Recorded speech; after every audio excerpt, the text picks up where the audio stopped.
देखिए सवाल क्या है हमारा, 5 वर्ष बाद जैकब की आयु, तो 5 वर्ष बाद का ही है, तो बट नेचुरल है कि वर्तमान से होगी। तो क्या पूछा है हमसे?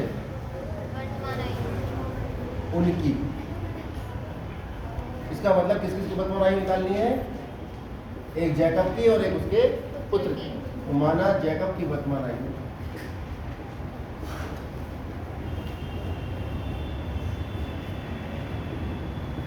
x वर्ष तथा उसके पुत्र की वर्तमान आयु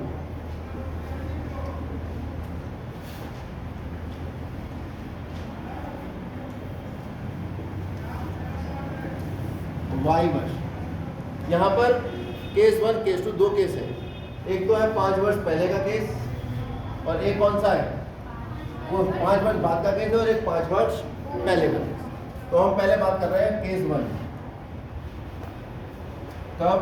5 वर्ष बाद जैकब की आयु उसके पुत्र की आयु की कितनी है? 3 गुनी। पहले से भाषा में लिख दो, जैकब की आयु 3 गुनी है किसके? पुत्र की। जैकब की आयु कितनी मानी है हमने? x बराबर 3 गुणा पुत्र की आयु कितनी मानी है? y। गड़बड़ क्यों? क्योंकि कितने वर्ष बाद? तो 5 वर्ष बाद x तो वर्तमान आयु थी, 5 वर्ष बाद जैकब की आयु कितनी हो जाएगी? x + 5। और पुत्र की कितनी हो जाएगी? क्योंकि जितनी भी आयु आज है वर्तमान में जैकब की, 5 साल बाद तो 5 ज़्यादा होगी उससे। तो इसलिए हमने जब स्थिति हमारे पास 5 वर्ष बाद की है, तो जैकब की आयु में कितने साल बाद लगाएंगे? 5। x तो वर्तमान आयु थी, इसलिए x + 5 बराबर पुत्र की आयु 5 वर्ष बाद कितनी हो जाएगी? y + 5। यहाँ से एक समीकरण बना दूंगा, x + 5 बराबर 3y + 5 दिया 15। यहाँ से x का मान निकाल दो, बढ़िया मौका मिल रहा है मान निकालने का।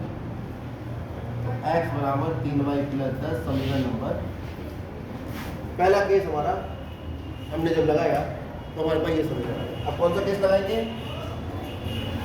केस 2। केस 2 क्या कहता है? 5 वर्ष पूर्व।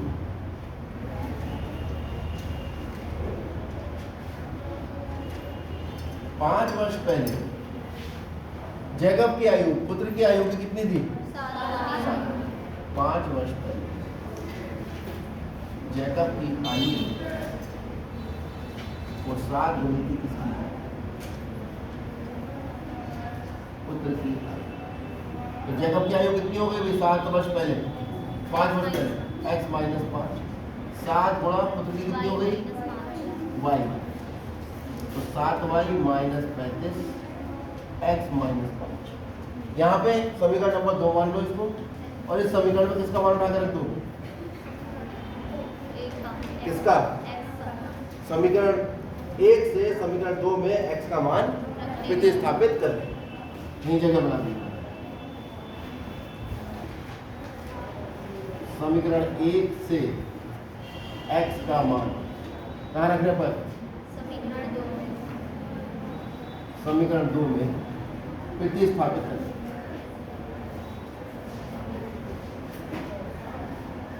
तो प्रतिस्थापित करेंगे तो x की जगह लिख देंगे कितना? 3y + 10, 5 अपनी जगह रहा, बाकी सब अपनी जगह। 7y - देख लीजिए, खाली x की जगह x का मान रखा है मैंने, बाकी -5 ये सब अपनी जगह ऐसे। अब 10 में से 5 के कितना बचा? 5। -5 इधर आके कैसा हो गया? प्लस का ये 7y और ये प्लस का 3y इधर आके कैसा हो गया? 3y। मैंने जानबूझ के लिखा था, मैं देख रहा था कितने लोग जानबूझ। 35 और 5 कितना हुआ? 40। दोनों तरफ 4 से क्या करें? या 4 इधर गुणा करना है, इधर क्या करेगा? भाग। तो आपके पास y का मान कितना आ गया है? 4 है। अब x का मान कितना था? 3y + 10। ना y का मान रखो, 3 गुणा 10 + 10 10 दिया 30 + 10 कितना आ गया? x का मान 40। किसकी वर्तमान आयु थी? और y किसकी वर्तमान आयु थी? पुत्र की। तो पुत्र की आ गई 10 वर्ष, जैकब की आ गई 40। तो आप लिखेंगे अतः जैकब की वर्तमान आयु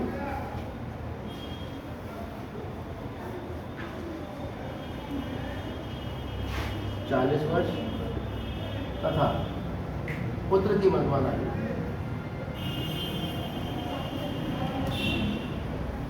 10 वर्ष। क्लियर हो गई बात? ठीक है, अब इस प्रश्न पर बात करते हैं। ये प्रश्न है भिन्न का। भिन्न होती है इसमें एक अंश होता है और एक सब जानते हैं 4/5 5/8 ये सब भिन्न होते हैं। तो जब हम भिन्न के बारे में सवाल हल करते हैं तो हम भिन्न को अंश को अलग मानेंगे, हर को अलग, क्योंकि हमें ज्ञान भी भिन्न करनी। तो हमने मान लिया, माना भिन्न का अंश x तथा हर कितना है, तो भिन्न क्या बनी? भिन्न बनी x/1। चलिए अब देखते हैं केस 1 क्या कह रहा है। केस 1, किसी भिन्न के अंश और हर दोनों में कितना जोड़ दिया जाए? 2 जोड़ दिया जाए तो वो कितनी हो जाती है? 9/11। केस 1 है कि भिन्न का अंश और हर दोनों में कितना जोड़ दें? भिन्न कितनी हो जाती है? 9/11। और ये केस 1 किसके अनुसार है? प्रश्न। जब भी अंश में 2 पद आ जाए आप ब्रैकेट लगा लीजिए, तिरछी गुणा कर लीजिए। 11 गुणा x + 2 = 9 गुणा y कितना आ गया? 11x + 22 बराबर 9y + 11x - 9y प्लस 22 में 18 जाओ कितना आ जाएगा? कोई बताओ माइनस होगा? 22 में 18 कितना होगा? 4। अरे समझ में आ गई? प्लस का 18 इधर लाओगे माइनस का, तो 22 में 18 घटाओ कितना है? 4। ये प्लस का माइनस 9 इधर आ गया। जब सब कुछ इधर आ गया तो यहाँ क्या बचा? 0। ठीक है। अब केस 2 क्या कर रहा है? यदि अंश और हर दोनों में कितना जोड़ दिया जाए? 3। तो भिन्न कितनी हो जाती है? प्रश्नानुसार यदि के अंश में 3 जोड़ दें और हर में भी 3 जोड़ दें तो भिन्न कितनी हो जाती है? 5। यहां से तिरछी गुणा कर लो। 6 गुणा x + 3 बराबर 5 गुणा 1 कितना आ जाएगी? 6x + 18 बराबर 5y + 15।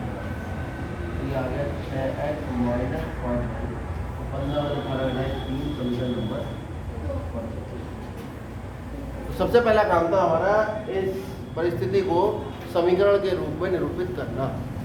तो हमारे पास जो प्रश्न था उसको जब हमने समीकरण के रूप में निरूपित किया, क्या स्थिति आई है?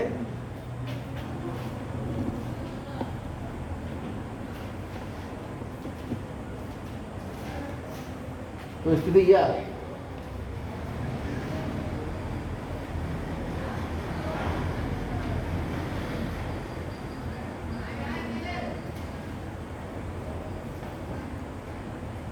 समीकरण 1 और समीकरण। अगर इस सवाल में हमसे नहीं कहा होता प्रतिस्थापन से करना है तो हम 100% किससे करते? इसे विलोपन से करते। इसको तुरंत गुणा करते थे 5 से, इसे गुणा करते 9 से, सवाल हल हो जाता। लेकिन जब उसने कह दिया प्रतिस्थापन से करना है तो प्रतिस्थापन से करना पड़ेगा। क्या करें? यहाँ से या तो x का मान y के पदों में निकालो या y का x के पदों में निकालो। y को इधर ले जाओ। 6x + 3 बराबर 5। इस समीकरण माइनस 2 इधर चला जाए। यहाँ तो y का मान कितना निकला है? कोई समस्या? ये माइनस y का इधर आकर प्लस हो। आप जानते हो किसी भी समीकरण में हम उसके पूरे LHS को पूरे RHS से बदल सकते हैं। फिर हमने 5 गुणा करा था, इधर जाकर भाग कर। समझ में आ गया? अब ये y का मान उठा के कहाँ रखते हैं?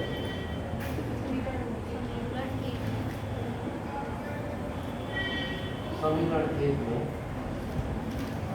रख दीजिए। 11x - 9 गुणा y का मान है 6x + 3 / 5 + 4 बराबर। तो एलसीएम ले लो, पूरे का एलसीएम ले लो 5, इसके बटे में 1, इसके बटे में 1 बराबर जब यहाँ 5 है, यहाँ 5 बनाने के लिए क्या करेंगे? 5 से गुणा। यहाँ 5 है, यहाँ 5 बनाने के लिए क्या करेंगे?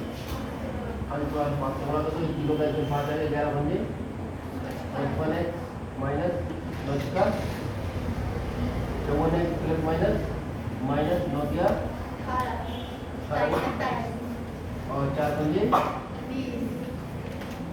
कितना आ गया? 55 माइनस 54 x माइनस 27 माइनस का 20 प्लस का कितना है? माइनस का 7 बराबर 0 गुणा 5, क्योंकि 5 भाग कर रहा है क्या करेगा? गुणा करेगा। तो x माइनस 7 बराबर 0 और x का मान कितना है? और x का मान उठा के यहाँ लिखिए, क्योंकि y बराबर है 6x प्लस 3 बराबर 5। यहाँ पर हम x का मान रखेंगे 742 45/5 और 5 ने 45। y का मान कितना है? अक्सर बच्चे, ये बोर्ड में भी सवाल आया था इस बार, अक्सर बच्चे सवाल को यहाँ पर ही छोड़ देते हैं, x और y के मान निकाले। ठीक है, यहीं पर उनके नंबर लगभग 1 या 2 कट जाए, क्योंकि आपसे क्या पूछा है उसने? क्या पूछा है? भिन्न। तो आपको भिन्न ज्ञात करनी थी, तो आप यहाँ लिख सकते हो ऊपर। तो आपके पास भिन्न आ गई x/y यानी 7/।